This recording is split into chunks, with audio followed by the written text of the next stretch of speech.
so we have just had a wonderful presentation from the principal and the teachers on Manhattan Bridges. And we would just like to summarize for the audience some of the main points that we heard. And I think we should start with Mirza. And Mirza can tell us what it is that makes you a successful principal, because indeed Manhattan Bridges is a successful high school. So what do you think makes you successful, Mirza? Well, I first hired people who are much more intelligent than I am. Oh. And that we have expectations and to ensure that students are provided the best opportunity during their high school experience, and to ensure that they are college, career, and life ready. So every resource that we use, we're looking to see how we can empower students and ensure that teachers have all the tools that they need. Time, the collaborations, the material, the working together. What is it that we need to do to ensure that that students are going to receive great, rigorous education? Mm-hmm. Yeah. Okay, and we have here with us 3 teachers.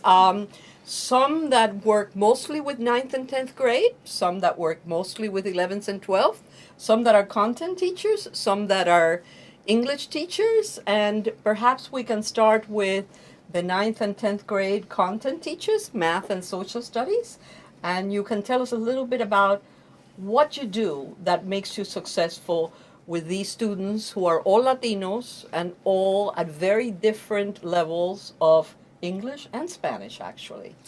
Yeah, so in math, in 9th and 10th grade, we group the students by language dominance. But the written language is going to match the regions they're going to take. And the language of instruction, the teacher mainly teaches in the language the students are dominant in. However, translanguaging goes on all the time. Is whatever the student feels is the best for them to learn and express themselves and to be able to communicate the content and learn the content. Great. In the social studies, the use of visuals, so pictures, graphs, graphic organizers to help them organize their ideas, using Raft as a reading strategy, not just as a reading tool, not just a writing one.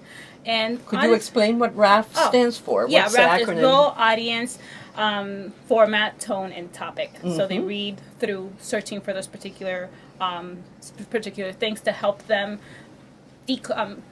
break down a complex text. Mm-hmm. And honestly, just they speak in both languages. They are allowed to translanguage in class because we want them to be college ready, but they want to be college ready as well. So we have to allow them agency. Mm-hmm. They know they will try. You encourage and remind them to work on their target language, and you remind and encourage the dual language students to practice their target language, which in our school is Spanish, and they will. Because they also want to succeed. So, and can the two of you explain a little bit more, maybe Mirza, about the difference between those students who come into the transitional bilingual education program and those students who come into the dual language bilingual education program, and at which point do you bring them together and how? Maybe. When they're in the 11th grade, they're mixed in. They're all together. So great. They're all together in my classroom. Right, so. great. So students apply to our school like any other New York City public school, and they have 12 choices. So we're one of 12. Wow. And once they apply to our school, they can apply either to the bilingual transitional program or the dual language bilingual program. Into the Academy of Information Technology or the Academy of Engineering. So they have pretty much 4 choices, and they will start taking their courses within their academy, but the language of instruction will be determined by the students who are in front of us, and we see where they are in terms of beginner, intermediate, or advanced, or even proficient students.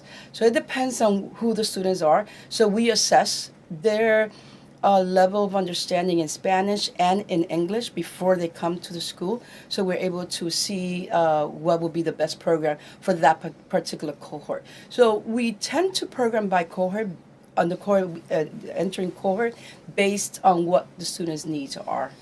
So Michelle said that by the 11th grade, the students were all integrated. Yes. And I guess Susan takes them in the 12th grade in the honors ELA class. And could you explain a little bit more?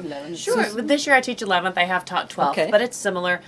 We do have students who came in the dual language track or in the emergent bilingual track, but by 11th grade, they do have enough fluency to function quite well in an English classroom. For the honors students, it can be a mix. I mean, I have a combination of both.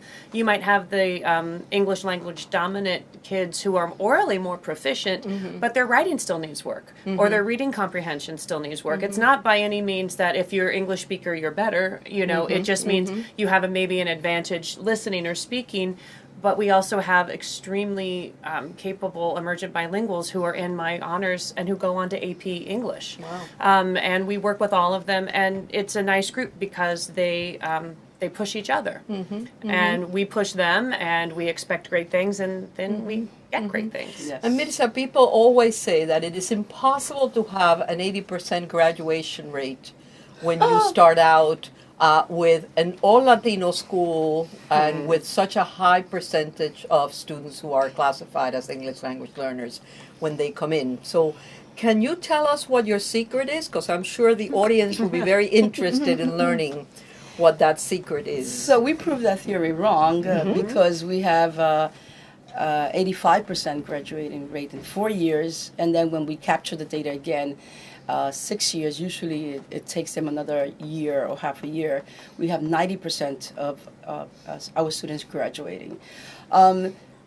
We didn't go much in depth about the programs that we have, the youth development and the support system that we have.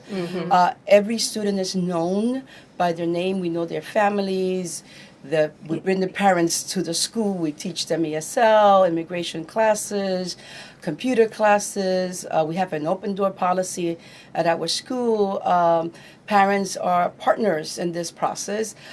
Students are made responsible, and we speak with every student, and they each have a portfolio, a plan of getting through the 4 years and how we're going to do this and how we're going to partner in this process, and the importance for them to understand that we're not doing education to them. We are working with them to educate them and to ensure that they have the best opportunities possible to go to top schools and be able to be accepted. For example, we have students in Skidmore, Bard, and been accepted to Penn State and other great schools. And again, these are students who started with us in beginner levels, and we're able to go into higher, great selected programs because of this progress. The secret is we work hard. We believe that they can. Yes. We know for sure that the child is never broken. We need to figure out a system that works for every student and every student in particular. Well, thank you very much. I think that at some point you may get a lot of visitors who will want to see it in action. But thank you all for coming and for sharing so much with CUNY-NYSIEB. Thank you. you. Thank you for having us.